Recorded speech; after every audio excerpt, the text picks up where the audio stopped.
ധാർമ്മികത വിട്ടുള്ള ഏത് ലൈംഗികതയും ദൈവവിരുദ്ധമാണ് എന്നുള്ള നിലയിലാണ് ലേവ്യ പുസ്തകം 18-ാം അധ്യായവും 20-ാം അധ്യായവും നമ്മളെ പഠിപ്പിക്കുന്നത്. അപ്പോൾ ഇവിടെയെല്ലാം നിഷ്കർഷിക്കുന്നത് എന്താണെന്ന് ചോദിച്ചാൽ അധാർമികമായ ലൈംഗികത, അത് ഇപ്പോൾ ഏറ്റവും കൂടുതൽ സർക്കാരുകൾ അനുമതി നൽകുന്ന ഹോമോസെക്ഷുവാലിറ്റി ആകട്ടെ, വിവാഹത്തിന് പുറത്തുള്ള ഭാര്യാഭർത്തൃ ബന്ധത്തിന് പുറത്തുള്ള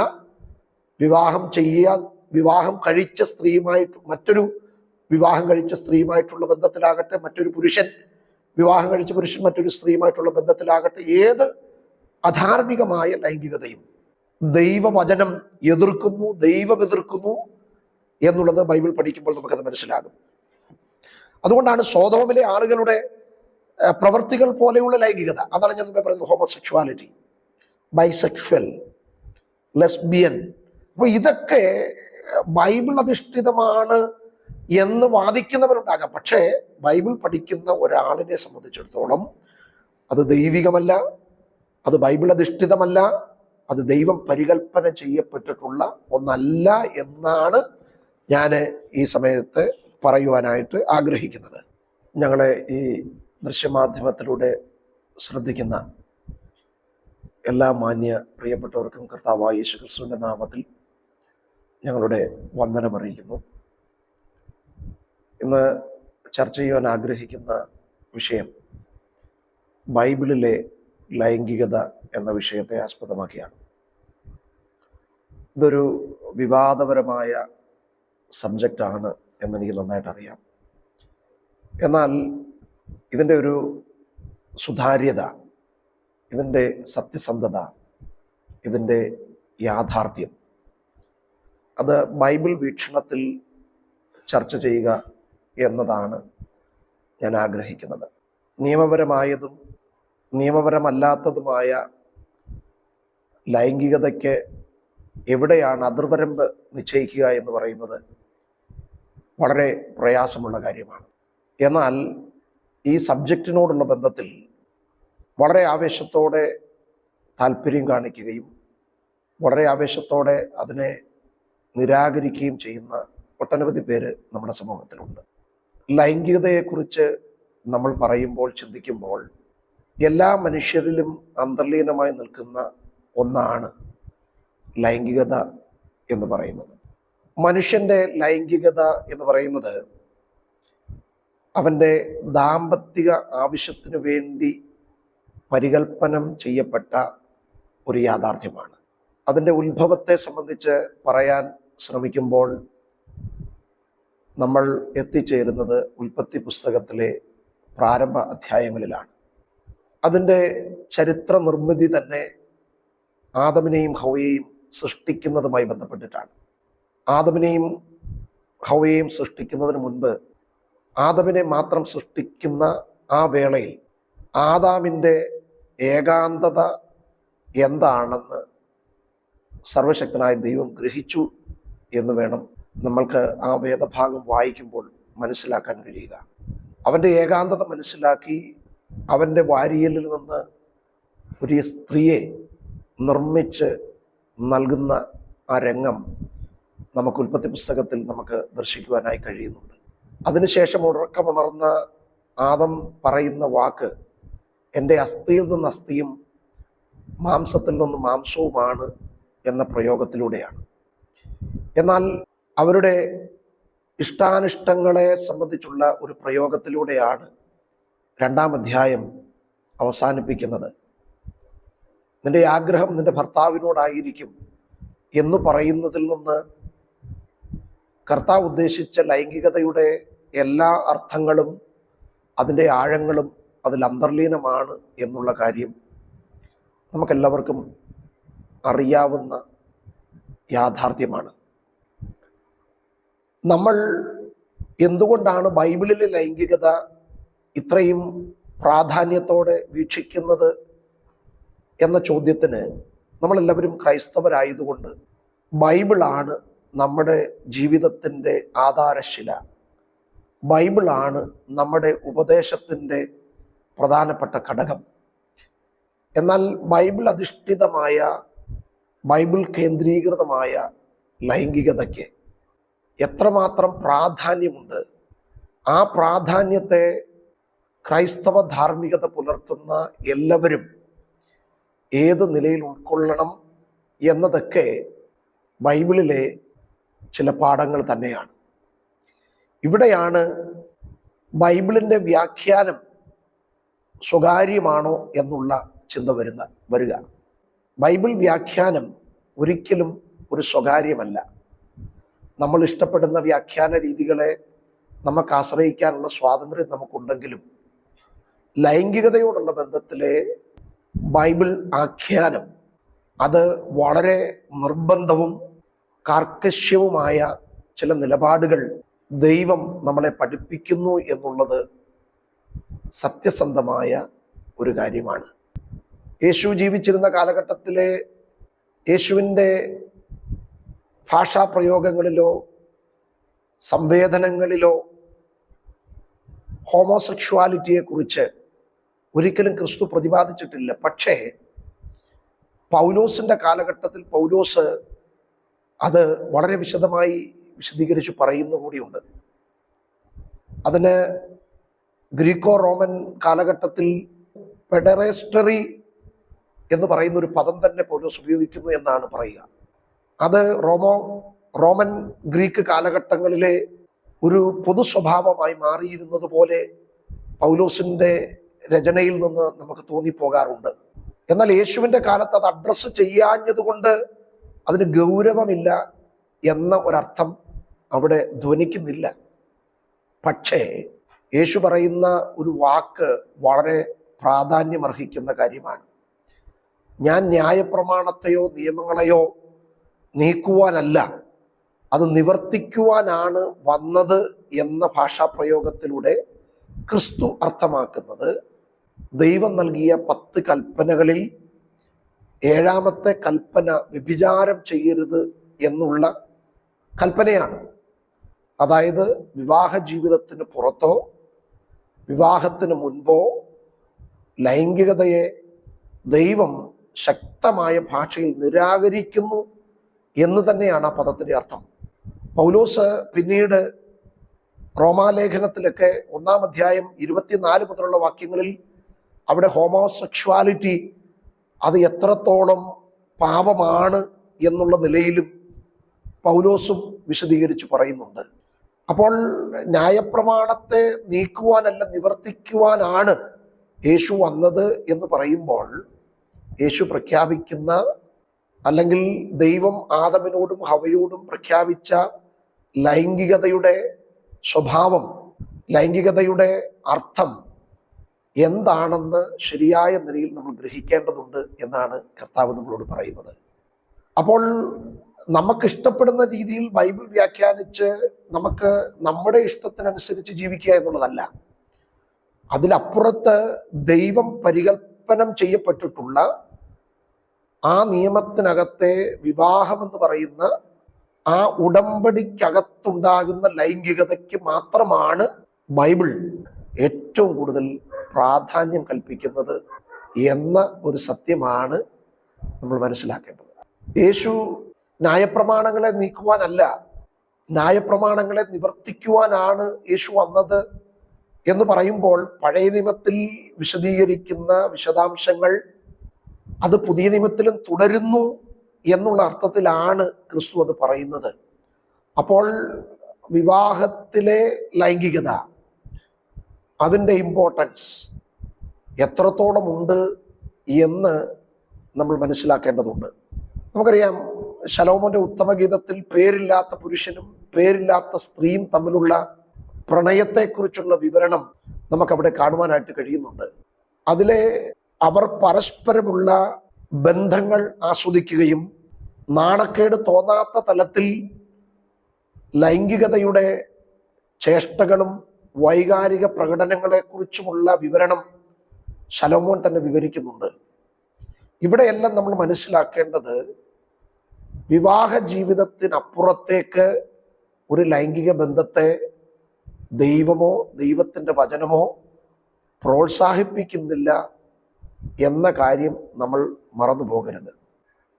അപ്പോൾ ബൈബിളിലെ നിഷ്കർഷയുള്ള ലൈംഗികത എന്ന് പറയുന്നത് മനുഷ്യൻ ഇന്ദ്രിയാധിഷ്ഠിതമായുള്ള ജീവിതത്തിൽ കാഴ്ച, കേൾവി, രുചി, മണം, സ്പർശനം തുടങ്ങിയുള്ള ഇന്ദ്രിയാധിഷ്ഠിതമായ ജീവിതമാണ് മനുഷ്യൻ നയിക്കുന്നത്.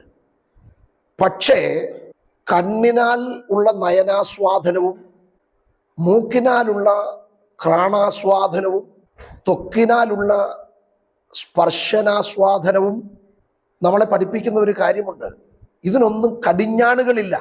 പക്ഷേ ഇതിനെല്ലാം സ്വതന്ത്രമായ ചിന്തകൾ ഉണ്ടെങ്കിലും ഈ ഇന്ദ്രിയങ്ങൾക്കെല്ലാമായി ഒരു ഏകീകൃതമായ കടിഞ്ഞാൺ ദൈവം വെച്ചിട്ടുണ്ട്. അതെന്താണെന്ന് ചോദിച്ചാൽ വിവേചനേന്ദ്രിയം എന്ന് പറയും. വിവേചനത്തോടു കൂടെയുള്ള ജീവിത നിലവാരത്തെക്കുറിച്ചാണ് അർത്ഥമാക്കുന്നത്. എല്ലാം നമുക്ക് ആസ്വദിക്കാം, പക്ഷേ അതിൻ്റെ ഭംഗിയിലും പവിത്രതയിലും മാത്രം എന്നുള്ള അർത്ഥത്തിലാണ് ബൈബിൾ നിഷ്കർഷിച്ചിട്ടുള്ളത്. നമുക്കറിയാം, മനുഷ്യൻ എപ്പോഴും ചഞ്ചലഹൃദയനായതുകൊണ്ട് അവനൊന്നിലും അവൻ്റെ ഹൃദയത്തെ സ്ഥായിയായി നിലനിർത്താനായിട്ട് പലപ്പോഴും കഴിയാതെ വരുന്നുണ്ട്. അതുകൊണ്ടാണ് അവൻ്റെ ഇഷ്ടാനിഷ്ടങ്ങൾ നിവർത്തിക്കുവാനുള്ളതിനേക്കാൾ ശ്രേഷ്ഠമാണ് മറ്റൊന്നെന്ന് തോന്നി അവൻ അതിലേക്ക് ആകൃഷ്ടനാകുന്നതിന് പ്രധാനപ്പെട്ട കാരണം തന്നെ അവൻ ചഞ്ചല ഹൃദയനാണ് എന്നുള്ളതിൻ്റെ ഏറ്റവും വലിയ തെളിവാണ്. അപ്പോൾ ആ ചഞ്ചല ഹൃദയനാണെന്നതുകൊണ്ട് അതിർവരമ്പുകളെ ഭേദിക്കാൻ, ദൈവം വെച്ചിരിക്കുന്ന ആ ബൗണ്ടറികളെ ഭേദിക്കാൻ നമുക്ക് മനുഷ്യർക്ക് അനുവാദമില്ല എന്നുള്ളത് ബൈബിൾ നിഷ്കർഷിക്കുന്ന ഒരു യാഥാർത്ഥ്യമാണ്. അപ്പോൾ പവിത്രമായ ബന്ധത്തിൽ പിശാചുക്കൾ അസൂയാലുക്കളാകുന്നുണ്ട്. അപ്പോൾ ആ പവിത്രതയിൽ മനുഷ്യന്റെ ശ്രേഷ്ഠതകളായ ബ്രഹ്മചര്യം എന്ന് പറയുന്ന പ്രയോഗം ഹൈന്ദവമായ ഭാഷാ പ്രയോഗമാണെങ്കിൽ പോലും ശരീരത്തെ അശുദ്ധമാക്കാതിരിക്കുന്ന രീതിയിലുള്ള ജീവിതചര്യകൾ എന്നുള്ള അർത്ഥത്തിലാണ് ബ്രഹ്മചര്യം എന്നുള്ള ഭാഷാ പ്രയോഗം കൊണ്ട് ഞാൻ അർത്ഥമാക്കാൻ ആഗ്രഹിക്കുന്നത്. അപ്പോൾ ശരീരത്തെ നിയന്ത്രിക്കാനുള്ള ഒരു സ്വതന്ത്ര ഇച്ഛകൾ നമ്മുടെ ജീവിതത്തിൽ ഉണ്ടാകണം എന്നുള്ളതാണ്. അപ്പോൾ പവിത്രമായ ബന്ധത്തിൽ മനസ്സുകൾ ഒന്നാകുന്നത് അത് വിവാഹത്തിലൂടെ മാത്രമാണ്. അതാണ് ബൈബിൾ പഠിപ്പിക്കുന്ന ഏറ്റവും പ്രധാനപ്പെട്ട കാര്യമെന്ന് പറയുന്നത്. അപ്പോൾ ലൈംഗികത ദൈവത്തിൻ്റെ ഗിഫ്റ്റാണ് എന്നുള്ളതാണ്. അത് വിവാഹത്തിൽ മാത്രം അധിഷ്ഠിതമായ ഒരു ഗിഫ്റ്റായിട്ട് നമ്മൾ അതിനെ കരുതണം. അപ്പോൾ ദൈവം മനുഷ്യനെ സൃഷ്ടിച്ചപ്പോൾ ലൈംഗിക ജീവികളായി തന്നെയാണ് ദൈവം സൃഷ്ടിച്ചിട്ടുള്ളത്. അപ്പോൾ ദൈവം സൃഷ്ടിച്ച ആ ലൈംഗികത ഏറ്റവും ഉദാത്തമാണ് എന്നുള്ള പഠിപ്പിക്കൽ തന്നെയാണ് ബൈബിൾ മുൻപോട്ട് വെച്ചിട്ടുള്ളത്. അപ്പോൾ ലൈംഗികത വിവാഹത്തിനകത്തുള്ള ഏറ്റവും ശ്രേഷ്ഠമായ പരിപാവനമായ ഒന്നാണ് എന്നുകൂടെ നമ്മൾ മനസ്സിലാക്കേണ്ടതുണ്ട്. അതായത് സ്ത്രീയും പുരുഷനും തമ്മിലുള്ള വിവാഹത്തിൽ മാത്രമേ ലൈംഗിക ബന്ധം എന്ന ഉപാധികൾ ഉപയോഗിക്കാൻ പാടുള്ളൂ. അതിലപ്പുറത്തുള്ള ഏത് ലൈംഗികതയും ബൈബിൾ വിപരീതമാണ്, ബൈബിൾ ഇഷ്ടപ്പെടാത്തതാണ്, ബൈബിൾ അതിനെ കണ്ടം ചെയ്യുന്നു എന്നുള്ളത് നമ്മൾ മറന്നു പോകരുത്. കാരണം വിവാഹം എന്ന് പറയുന്നത് തന്നെ ഒരു ഉടമ്പടി അധിഷ്ഠിതമാണ്. ഉടമ്പടി, ആ ഉടമ്പടിക്കകത്ത് ഉള്ള ബന്ധത്തിലെ ലൈംഗികതയാണ് ദൈവം നിഷ്കർഷിക്കുന്നത്. അപ്പോൾ ബൈബിൾ നിഷ്കർഷിക്കുന്ന ലൈംഗികത എന്ന് പറയുന്നത് വിവാഹത്തിന് പുറത്തുള്ള ഏത് ലൈംഗിക ബന്ധവും അത് പാപമാണ്, അതിന് ശിക്ഷയുണ്ട് എന്നുള്ള കാര്യത്തിൽ യാതൊരു സംശയവുമില്ല. അടുത്തൊരു കാര്യം, ഇത് ഈ ശരീരത്തിൻ്റെയും ആത്മാവിൻ്റെയും ഉള്ള ഒരു കൂടിച്ചേരൽ കൂടെയാണ്. അതായത് sex is a union of body and soul എന്ന് പറയുന്ന ഒരാശയം അവിടെ ജനിക്കുന്നുണ്ട്. എന്ന് പറഞ്ഞാൽ അവിടെ അർത്ഥമാക്കുന്നത് ലൈംഗികത എന്നതുകൊണ്ട് ഭാര്യാഭർത്തൃ ബന്ധത്തിലെ ഒന്നായി ചേരലുകളെ കുറിച്ചുള്ള ഒരു വിശദാംശമാണ്. അപ്പോൾ രണ്ടാളുകൾ തമ്മിലുള്ള ബന്ധത്തെ സൂചിപ്പിക്കുന്ന സുദൃഢമായ ബന്ധമാണ് ഒരുമിച്ച് ചേരുക എന്നതുകൊണ്ട് ബൈബിൾ നിഷ്കർഷിക്കുന്നത്. മറ്റൊരു കാര്യം, സെക്ഷുവാലിറ്റി അല്ലെങ്കിൽ ലൈംഗികത എന്ന് പറയുന്നത് ഭാര്യാഭർത്തൃ ജീവിതത്തിലെ ഉല്ലാസത്തിന് വേണ്ടി രൂപകൽപ്പന ചെയ്തിട്ടുള്ള ഒന്നാണ് എന്നുകൂടെ ബൈബിൾ പഠിപ്പിക്കുന്നുണ്ട്. അതായത് സ്ത്രീക്കും പുരുഷനും അവരുടെ ലൈംഗികതയിൽ ഉണ്ടാകുന്ന സംതൃപ്തിയെ സംബന്ധിച്ചാണത്. ആ സംതൃപ്തി എന്ന് പറയുന്നത് പുരുഷനും സ്ത്രീക്കും ഉണ്ടാകുന്ന ലൈംഗികതയിലെ ആനന്ദത്തെക്കുറിച്ചാണ് ബൈബിൾ വിവക്ഷിച്ചിട്ടുള്ളത്. എന്ന് പറഞ്ഞാൽ ഭാര്യാഭർത്തൃ ബന്ധത്തിലെ ഉല്ലാസത്തിനപ്പുറത്തേക്ക് പോകുന്നതെന്തും അത് അപകടമാണ്, അത് ദൈവ ന്യായവിധിക്ക് കാരണമാകും എന്നുള്ള കാര്യത്തിൽ യാതൊരു സംശയവുമില്ല. പിന്നീട് ബൈബിൾ പഠിപ്പിക്കുന്ന കാര്യം എന്താണെന്ന് ചോദിച്ചാൽ, ഭാര്യാഭർത്തൃ ബന്ധത്തിലെ സ്നേഹപ്രകടനത്തിന് വേണ്ടിയുള്ള ഏക വഴി എന്ന് പറയുന്നത് ഈ ലൈംഗികതയാണ്. Sex is a way to express their love. അവരുടെ സ്നേഹം പരസ്പരം അറിയിക്കാനുള്ള ഒരു ഉപാധി എന്ന നിലയിലാണ് ബൈബിൾ ലൈംഗികതയെ വിവക്ഷിച്ചിട്ടുള്ളത്. അപ്പോൾ ദമ്പതികൾ തമ്മിലുള്ള പ്രണയം അത് വർദ്ധിപ്പിക്കാനുള്ള ഒരു മാർഗം അത് ലൈംഗികതയാണ്. അതാണ് ഞാൻ ആദ്യമേ പറഞ്ഞതുപോലെ ശലോമോന്റെ പുസ്തകത്തിൽ പേര് പറയാത്ത ഒരു പെൺകുട്ടിയും ഒരു പുരുഷനും തമ്മിലുള്ള ഇഷ്ടാനിഷ്ടങ്ങളെ കുറിച്ചുള്ള വിശദാംശങ്ങൾ നമുക്കവിടെ ലഭിക്കുന്നുണ്ട്. അപ്പോൾ ഭാര്യാഭർത്തൃ ബന്ധത്തിൽ സ്നേഹം പ്രകടിപ്പിക്കാനുള്ള വഴി എന്ന നിലയിലാണ് വിവാഹ ജീവിതത്തിൽ ലൈംഗികത ദൈവം പരികൽപ്പന ചെയ്തിട്ടുള്ളത്. മാത്രമല്ല, ബൈബിൾ വിവക്ഷിക്കുന്ന ലൈംഗികതയുടെ മറ്റൊരു പ്രത്യേകത, ഇതൊരു സ്വകാര്യമായ ഇടപാടലുകളാണെങ്കിൽ കൂടി ലൈംഗിക ബന്ധങ്ങൾ പൊതുവെ ഒരു സാമൂഹിക ഉത്തരവാദിത്വം എന്നുള്ള നിലയിലും ദൈവത്തിൻ്റെ വചനം നിഷ്കർഷിക്കുന്നു എന്ന് വേണം നമ്മൾക്ക് കരുതുവാൻ. കാരണം ഇതൊരു സാമൂഹിക പ്രതിബദ്ധതയുടെ അല്ലെങ്കിൽ ഒരു സോഷ്യൽ റെസ്പോൺസിബിലിറ്റിയുടെ ഭാഗം എന്നുള്ള നിലയിലും നമുക്ക് ഈ ലൈംഗികതയെ ബൈബിൾ വീക്ഷിക്കുന്നതായിട്ട് നമുക്ക് കാണാനായിട്ട് കഴിയുന്നുണ്ട്. അത് എന്താണെന്ന് ചോദിച്ചാൽ, നമ്മൾ എല്ലാവരും കരുതിയിരിക്കുന്നത് ഒരു സ്വകാര്യമാണ്. സത്യമാണ്, അത് സ്വകാര്യത തന്നെയാണ്. പക്ഷേ അതിൽ മറ്റുള്ളവരോടുള്ള ഉത്തരവാദിത്തം കൂടെ ഉൾപ്പെട്ടിട്ടുണ്ട് എന്നതുകൊണ്ടാണ് അത് സ്വകാര്യമാകുന്നത്. അത് സ്വകാര്യമല്ല എങ്കിൽ സോഷ്യൽ റെസ്പോൺസിബിലിറ്റിയിൽ നിന്ന് നമ്മൾ മാറിപ്പോകുന്നു എന്നുള്ളതാണ്. അപ്പോൾ ഇതൊരു സാമൂഹികമായ പ്രതിബദ്ധതയുടെ ഭാഗമായതുകൊണ്ടാണ് അതൊരു സ്വകാര്യതയുടെ ഭാഗമായി മാറുന്നത്. അപ്പോൾ ബൈബിൾ നിഷ്കർഷിക്കുന്നതൊക്കെ സാമൂഹികമായ പൊതു ഉത്തരവാദിത്വത്തോടുള്ള ബന്ധത്തിൽ ലൈംഗികത കൂടെ ബൈബിൾ വിവക്ഷിക്കുന്നുണ്ട്. പിന്നെ ബൈബിളിന്റെ ലൈംഗികതയെക്കുറിച്ച് നമ്മൾ വിവരിച്ച് പഠിക്കുമ്പോൾ നമുക്ക് മനസ്സിലാക്കാനായിട്ട് പറ്റുന്നത്, ഈ ബൈബിൾ ലൈംഗികത എപ്പോഴും അധാർമികമായിട്ടുള്ള ലൈംഗികത എതിർക്കുന്നു എന്നുള്ള കാര്യം കൂടെ വ്യക്തമായി നമ്മൾ മനസ്സിലാക്കണം. അധാർമികമായ ലൈംഗികത, അതായത് വിവാഹ ബന്ധത്തിലോ വിവാഹപൂർവ്വ ബന്ധത്തിലോ നമ്മൾ ലൈംഗികതയിലെ തെറ്റുകൾ ആവർത്തിക്കപ്പെട്ടാൽ, തെറ്റുകൾ ചെയ്താൽ, അതുകൊണ്ട് ബൈബിളിൽ അത് എടുത്തു പറയുന്നുണ്ട്.